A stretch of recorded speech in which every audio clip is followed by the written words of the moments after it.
the iceberg. An iceberg isn't always as obvious as you would think, despite the litany of Titanic jokes that exist. Pardon an unrelated side note, I'm pretty sure I'm the only one, but I really hate that goddamn movie. Always have. Not only because of that eardrum exploding Celine Dion song, but that doesn't help. Okay, I'm done. On to the actual post.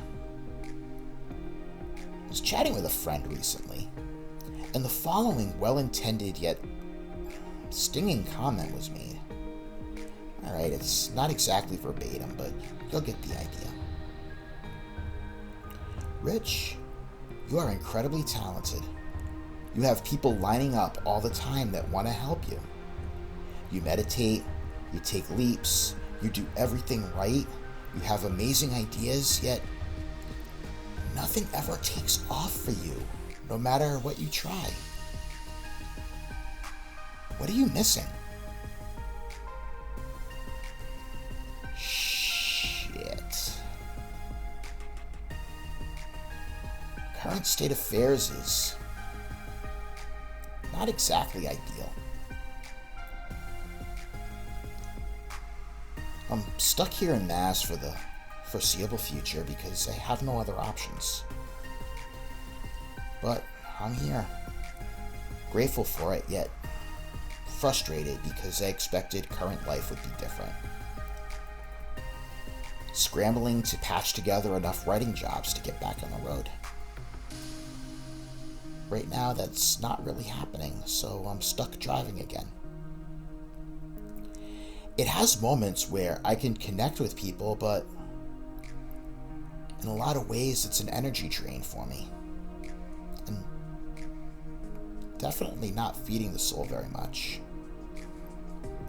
But seeing as the stuff that feeds the soul, that can make me money, all seem to be running like hell from me.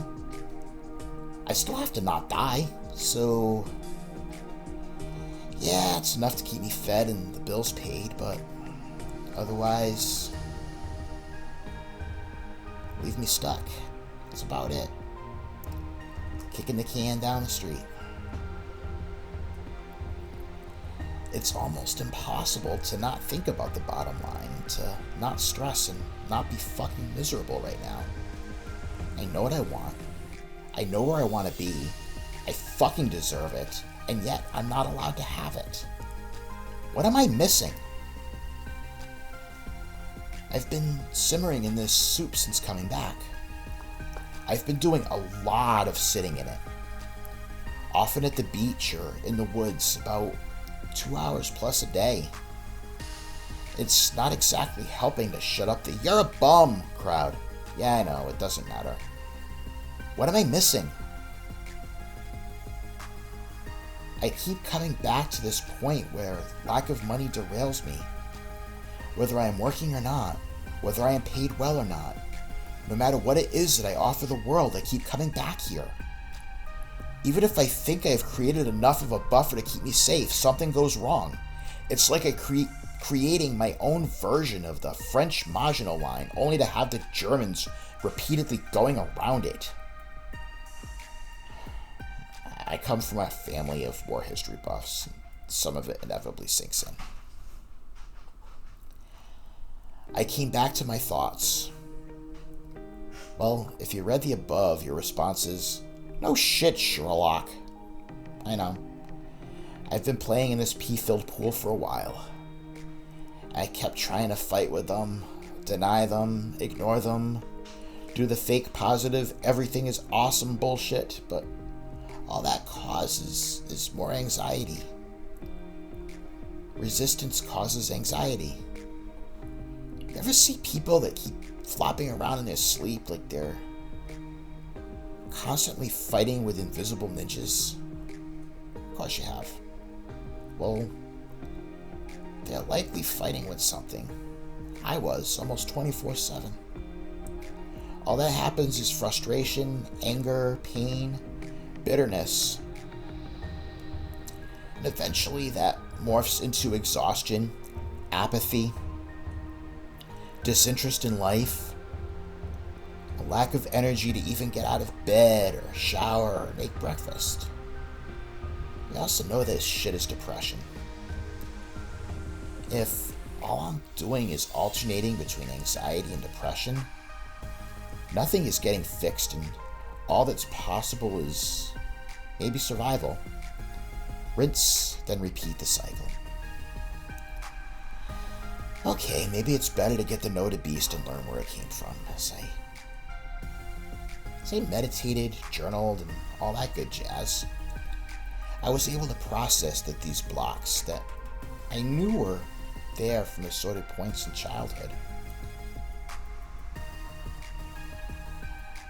And what I thought were separate little annoying pains in the ass are actually connected in this monstrous iceberg-sized beast.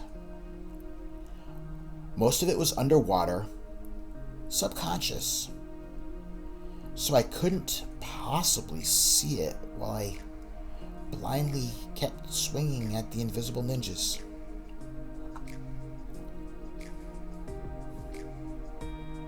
So I hear invisible ninjas are all above ground, so the exercise was futile.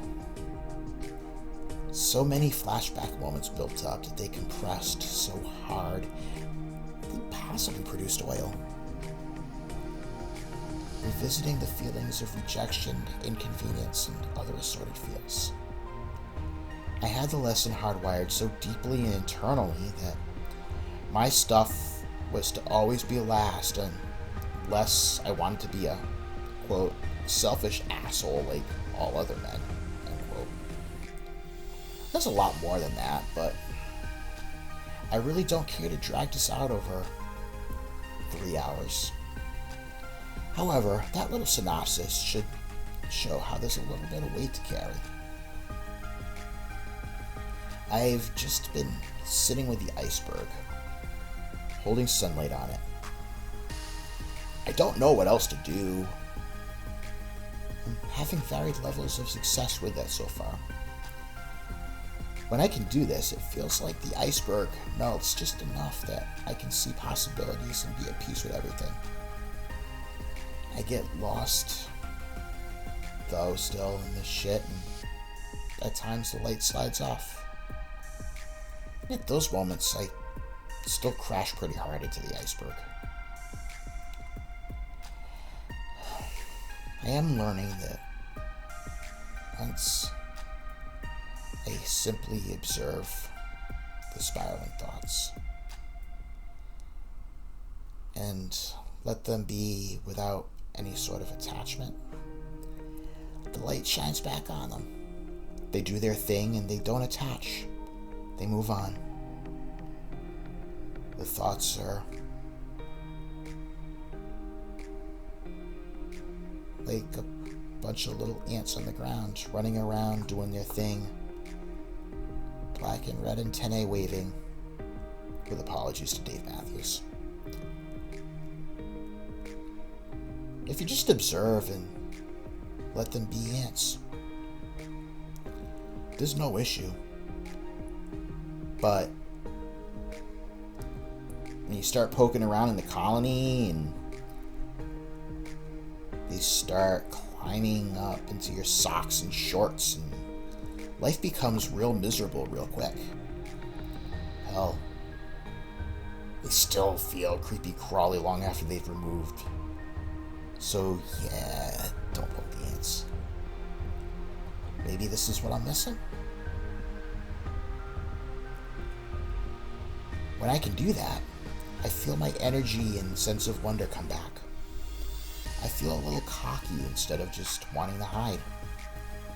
I feel ideas coming through again, and I don't stress the results as much. I don't feel as angry. I believe that the stuff will work out exactly as it needs to. I'm gonna fall into my purpose and passion again.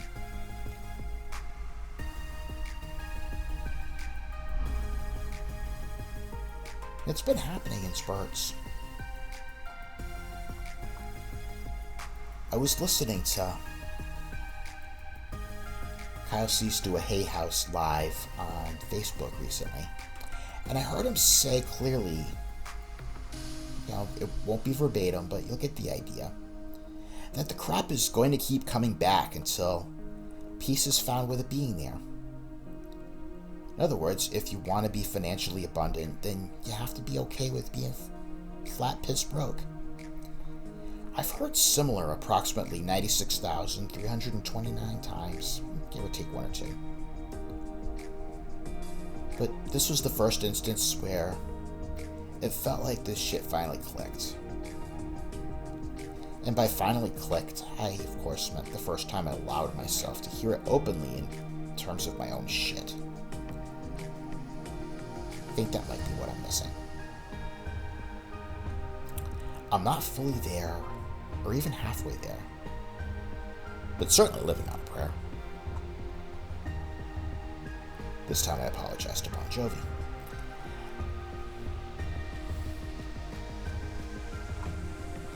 Slowly seeing the iceberg start to melt down to something significantly more manageable. Funny enough, I'm looking at a couple of possibilities for work in the coming weeks.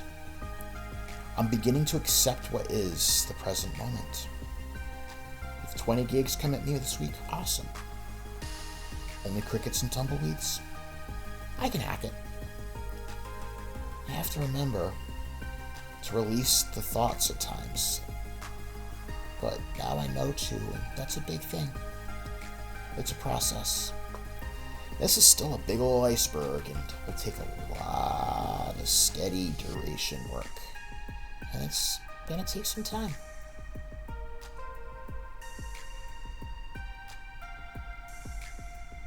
The bestsellers and worldwide speaking tours will come in their own time, when I'm ready. But they are coming though. Even if it sounds delusional from here, I still believe. No one else has to, but I do. It's when I don't that it's time to really worry.